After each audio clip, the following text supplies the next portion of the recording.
Hi, everybody. Welcome to another episode of Why Didn't They Laugh? I'm your host, Owen Benjamin. This is a series about what I learned when the crowd doesn't laugh. And today's episode came from a show I did in Iowa. I did a show at Penguins in Cedar Rapids, and it was a blast. Had such a good time. Thank you for having me. But there was one thing I said that got utter silence. Check this out. Say what you will about Donald Trump, but comparing him to Adolf Hitler is fucking insane. I won't go down the political rabbit hole, but just know that there's no comparison. Oh shit, I shouldn't have said that. It's such an obvious fact. Do you guys know what Adolf Hitler did? I shouldn't have done this, but I will. I'll just take it out of the political realm. Okay, so I was a World War II history major in college. And I don't know if, and I see all the time in media that people compare Donald Trump to Adolf Hitler. Bear in mind, this has nothing to do with politics. It's about history. And that's why I'm so excited to do today's episode, because rarely does history and comedy intersect. And I love history because you can't make these stories up. But I also love comedy, and I also love questions. So maybe I'm missing something. Maybe Donald Trump is a lot more like Hitler than I thought. Maybe all these major news organizations are right in comparing him to Hitler. And of course, all these celebrities. Maybe they're right and I'm wrong. So let's dive in. I started doing some research about these two men, and I really want to compare their lives. Adolf Hitler was born in 1889. That's a long time before Trump, but that isn't a major factor. He was from Austria. Let's see, his father died when he was 15. He was from a fairly poor family. His mother died shortly after of breast cancer. And Hitler lived in homeless shelters after that. Let's see about Trump. Trump is from wealth. He's from New York City. His father, Fred Trump, is a real estate mogul. His parents worked together in real estate. Trump went to military academy and then the Wharton School of Business.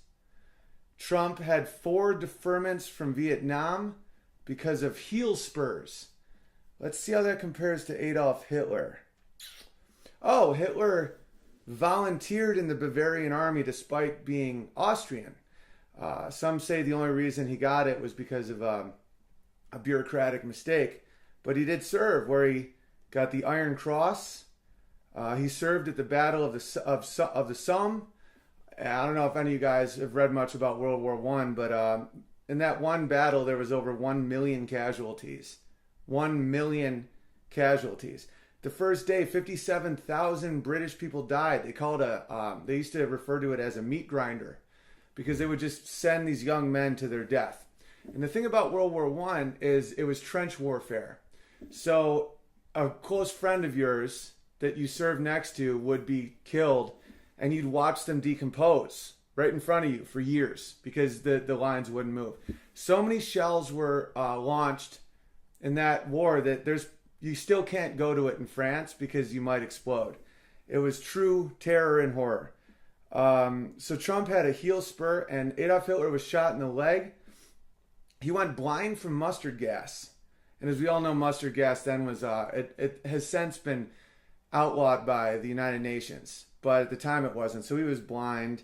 And then when World War I ended, and he found out that Germany lost, he went blind again from extreme PSD. So then Hitler, after the war, was a vet with no skills. And then, so I think that's a little different than Trump. So far, there's some similarities. All right, so then after the war, Hitler he stayed in the army because he really didn't have anywhere to go. He worked in the intelligence agency, and he was discharged in 1920.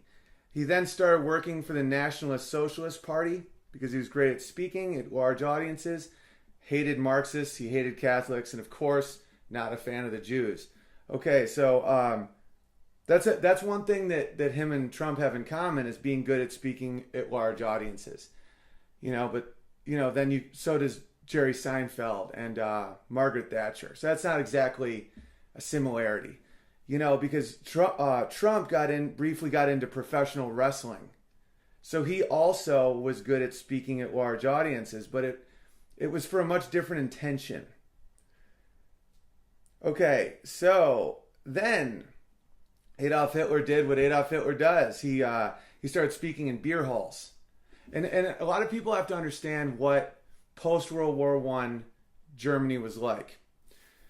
America's never experienced anything even close to it. The 2008 recession would be compared to the greatest day in their lives times a million.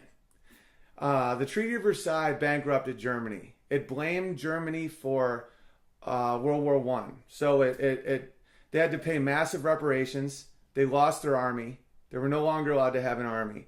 And all these millions of war veterans now just wandered the streets after watching the horrors that they witnessed. And now they also have the collective guilt of the worst human war that's ever happened in history. The first time it had been mechanized and industrialized.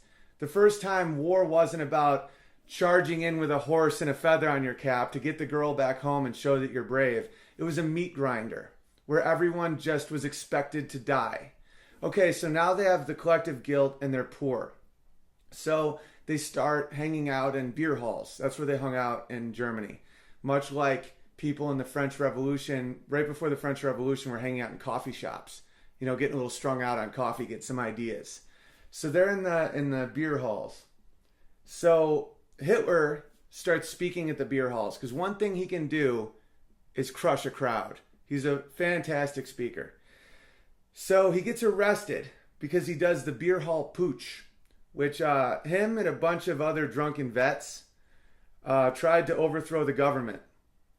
They just marched on the government. There was something called the Weimar Republic, which was the new German government, highly ineffective, basically a puppet regime, democracy, put in there by the Allies, and no one respected it. It was inefficient. Everyone blamed the government, and they wanted to take it down. So Hitler's arrested. He's put in jail. He's put in prison for over a year. He writes his famous book, Mein Kampf, My Struggle. And that is another similarity with Donald Trump, is they both are published authors. Donald Trump wrote The Art of the Deal. So that's a similarity. They both are authors. Yeah. And just, like later, I won't get into this. I'm only going to get into the first year of Hitler's power because it's all we really know so far about Trump as well. But,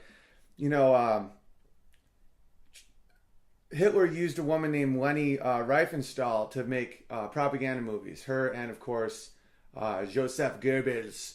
And, of course, Trump got into world wrestling. So they both were good at propaganda. Okay, so then he's in prison. So Donald Trump, let's get some more little facts about Trump. Trump has 5 children and 8 grandchildren. Hitler has no children, and people think that he's impotent. He can't get an erection. And Trump doesn't drink, smoke, or do drugs.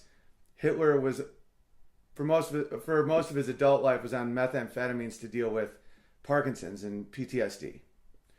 Trump graduated with a focus in science and economics. Of course, Hitler was more into art. All right, let's see what else we got. So, the 1929 crash helped Adolf Hitler because America was pumping money into Germany still, giving them loans. And then when America's economy crashed, so did Germany. So then Germany needed a scapegoat. So then you start listening to the crazy guys in the beer halls. Everyone, there's a common misconception that Adolf Hitler was elected. Okay, what really happened, which is easy to find out, but, I'm not going to sound cynical. But there was 4 elections. He never won any of them. It was a very convoluted story that you can look up and read. It's intense, but he'd get 15%, 17%, 20%. It was all very low, but he was getting seats in the Reichstag, which is basically like their version of Congress. They had a chancellor who was Hindenburg, who was, the old World War I leader. He had a lot of respect, but he was approaching 80. But they also had a president. And so so Hitler gets an SA, which is his ragtag team of misfits. But they were brutal. A lot of them were sexual perverts. A lot of them were murderers, rapists, real terrifying guys. But they were kind of outliers. It was basically like the Mighty Ducks, except horrific. Like the underdog group, but like people that are terrifying. Trump, people claim that he has the alt-right, and they claim they're just as terrifying, but those are 13-year-old kids in their mother's basement making memes to get a reaction because their parents don't give them any love. They're very different people. One group is a bunch of trained killers that are on the street every day killing communists because, after Tsar Nicholas II's family was murdered by the Marxists and then Russia goes communist, the communist threat was big in Germany at this time. Anytime there was major poverty during this era of human existence, communism came up because it's very easy to blame your problems on rich people. So these guys were killing communists. So that's why the German government made a bit of a deal with the devil because they respected their muscle. And so they kept getting power. So this is when things get fairly interesting for old Adolf. So he's appointed chancellor after doing a lot of weird political maneuvering, which is not an elected position. And then the Reichstag building is set on fire. Yeah. So they all blame the communists, even though historically at this point it's pretty obvious it was the Nazis. And then at this point they suspended all the rights of the people. It was called the Reichstag Fire Decree. It's basically like it's kind of like 9/11, except I don't believe 9/11 was an inside job. Maybe it was. I don't think so. I think it was an existential threat from a group of people.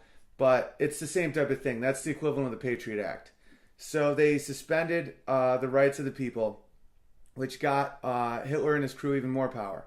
Okay, and then he instituted something called the Enabling Act, which was the day before Hindenburg's death.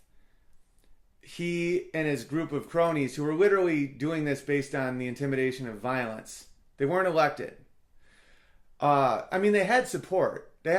Like, there were people that supported the Nazis, but they were never elected, okay? But with their insane, violent fear tactics, nothing comparable to Donald Trump's. Sorry for laughing. I'm trying to take this totally seriously. I promised myself I wasn't going to laugh. Okay, so they enabled something called the Enabling Act, where the chancellor, upon Hindenburg's death, the chancellor and the president would become the same position. Hindenburg died the next day. That sounds a little fishy, but, I wasn't there. Okay, so in the first year, let's compare that to Donald Trump. Donald Trump won a Democratic election. Some people claim that he didn't win the popular vote, but given the rules of the election, which were laid out, which were actually argued for by the left in America, that Donald Trump, will you accept the outcome of the election no matter what? And he said, no, the Electoral College is bullshit. And everyone said, oh, you're bullshit. And he said, no, I'm not. And so then he was elected with the Electoral College. And then in the first 6 months so far, let's compare. The first year Adolf Hitler was elected, all trade unions were dissolved and the leaders were arrested. They were sent to concentration camps. The Social Democratic Party was banned and all their assets were seized. Okay, just compare that. That would be the equivalent of if the Democratic Party in America was made outlawed and that Meryl Streep's house was taken. George Clooney's house was taken. Barack Obama's house was taken. Picture that. Okay, let's continue.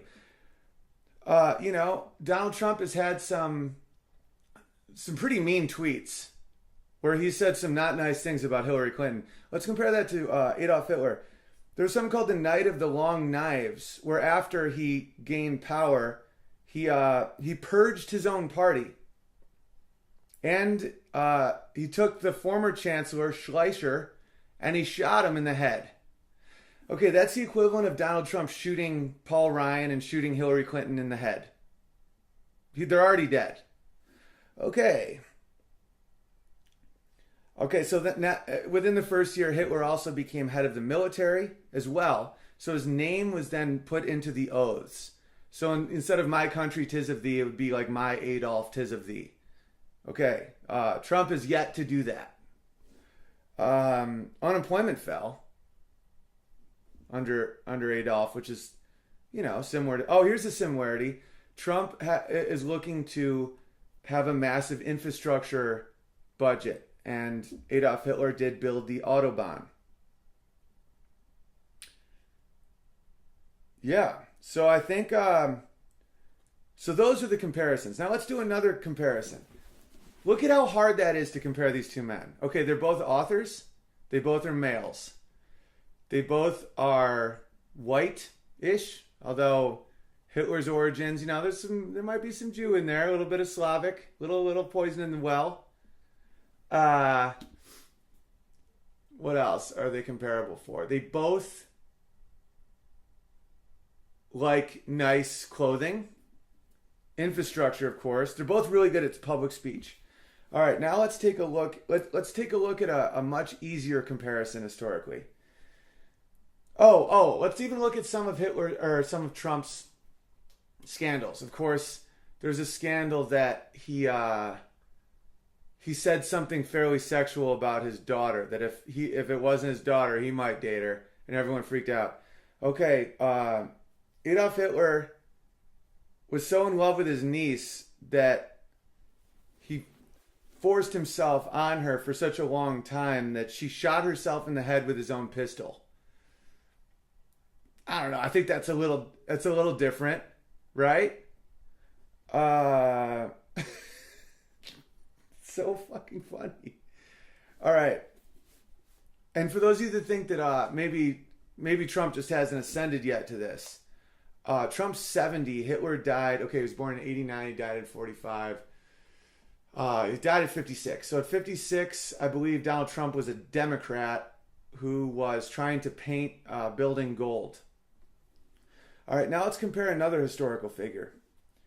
There is an elementary school teacher who criticized the church and the government. He wrote for a socialist newspaper, and he was against war. Anyone want to guess? That would be Mussolini. So, all my point I'm trying to make is read history. Like, don't read it based on the memes and the stuff flying at your... I've read over 100 books on World War II, easily. In one class, in the class of the Holocaust, I read 16 books just in one semester. Because, there was a whole section of the class based on whether or not Hitler ever ordered it. There's still a debate about whether or not it was the will of the Fuhrer or it was an actual order. There's no proof either way. It's a highly debated thing. Like nuances that small are debated. Comparing Donald Trump to Adolf Hitler is so insane. Listen, I'm not this big Trump fan. This isn't because I'm trying to stick up for this man. I'm trying to stick up for the concept of historical facts or I don't even know. I don't know. I just think, please. If everyone you hang with agrees with you, you're in a cult. And maybe I shouldn't have even just said the name Trump on stage, which I normally don't. I stay away from it. But I was trying to set up a really fun joke about the word retarded. I'll show you that joke. You want to check that out? Here's the joke right here. I go, no, that's a word that's existed. That means intellectually underdeveloped or a fire retardant or a yeast retardant. It means not developed. Like, I'm retarded half my life. It means you haven't developed. And she goes, you're a moron. I go, funny you bring up that word. Because that word actually means someone with an IQ between 50 and 60, and imbecile meant 25 to 50. They're so offensive that people used retarded to cancel out those fucking words. But you don't know that. And she goes, yeah, well, a lot of people don't know that, and they're offended. I go, why is it my fault that you're fucking retarded?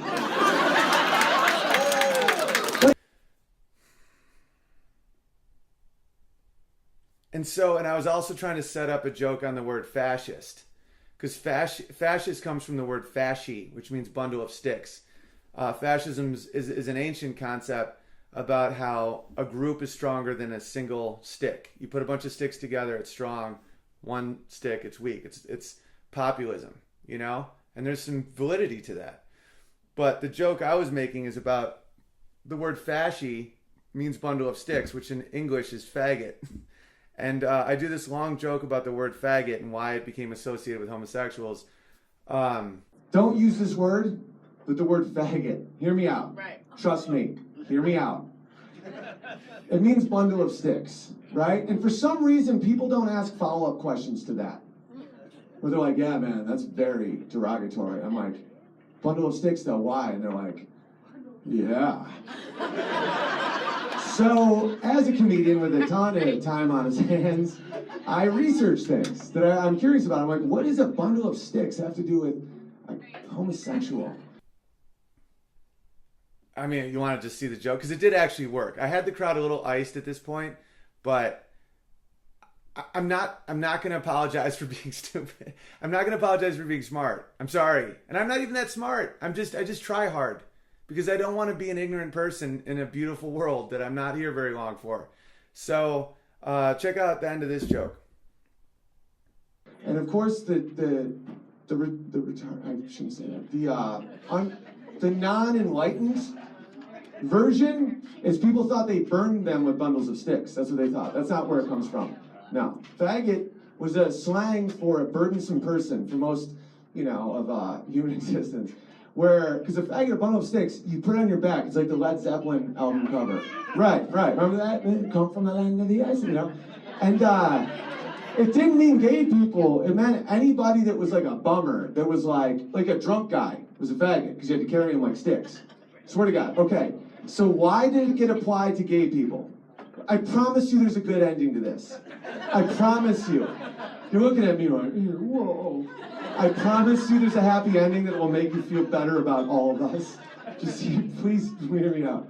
All right. When that started getting associated with gay people was when we were an agrarian society and we had no money and it was a horrifying existence and you needed like 20 kids to not die because there was no farm equipment. So you needed human beings to go get the wheat or you fucking died. So when one of your kids wanted to tap dance with his buddy Brian, he was a burden to the family because he wouldn't produce more farm machine. Okay, right? So it made sense then. Now the world's changed a lot, and we're not in that society anymore. We have machines, we have apps, we're a service-based economy, right? So gay people are not only not burdens, they're killing shit. They're ripped, they have art. They're doing awesome. Double income, no kids. They are crushing shit in a capitalist world. What is the new faggot? Babies. That's why life writes its own jokes. Because now it's true, I got a baby. I love my baby. Love my baby. It's the best thing that ever happened to me. But at the same time, you're paying $200-300 grand for that little faggot. And we got no crops to bring in. He just eats and shits. And then when all my really rich gay friends call me up because they're throwing a rave in one of their castles, I swear to God, I've attended a friend's rave at his castle. And he's like, yo, Owen, you want to come to the castle? I'm like, well, I got the baby. Can I bring the baby? They're like, no, leave that faggot at home. You're hanging out with the gays. And so I'm glad. Thank you for not making me feel insane. That words have fucking meanings and we're not monsters.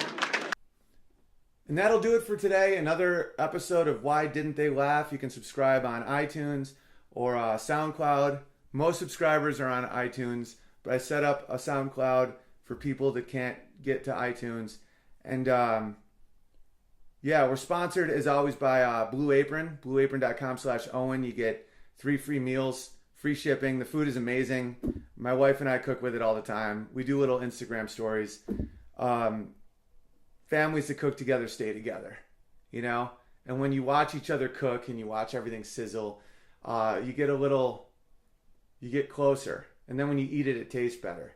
It's kind of like if you've ever built your own thing, anything, whether it's a model boat or a house or a web page.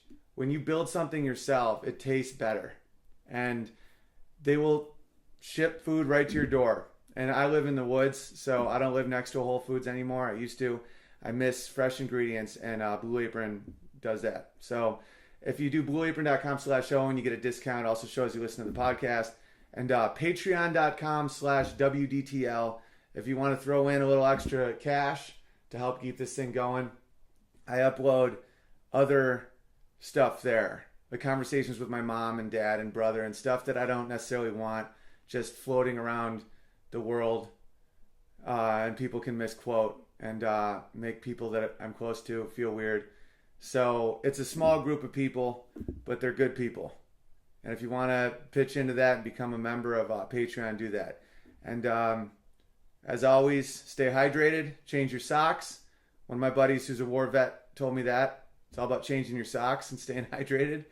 And, maybe you still think Trump and Hitler are similar. Good for you. Much love.